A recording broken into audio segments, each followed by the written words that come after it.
Bitta odam deb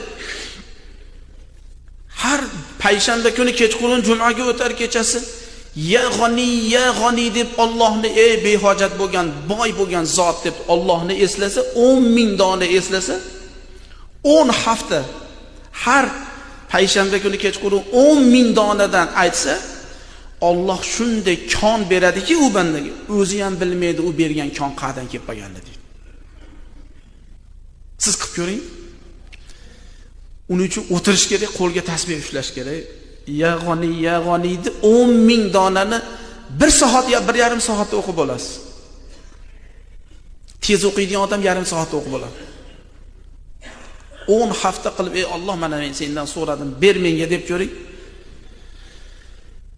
Oqizib yuboradi Parvardigor. Xohlagan yeringizdan Xudo rahmatini keltiradi.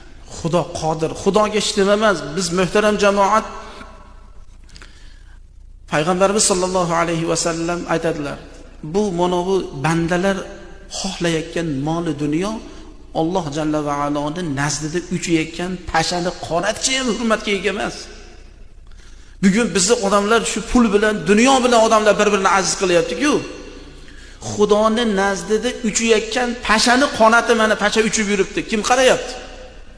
Xudoga taolo qaramaydi. U siz dunyoyingizga, gavdingizga qaramang. Qalbingizdagi zikrullohga qaraydi. Uzkurulloha zikron kaseeran va sabbihuhu bukratan va asila deb Alloh Qur'onda bayon qilib qo'ydi.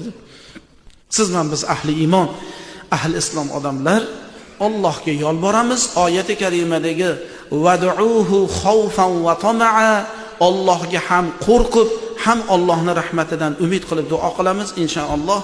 Alloh hammamizga ikki dunyo saodatidan nasib qilsin. Va axiru da'vana anil hamdulillahi robbil alamin.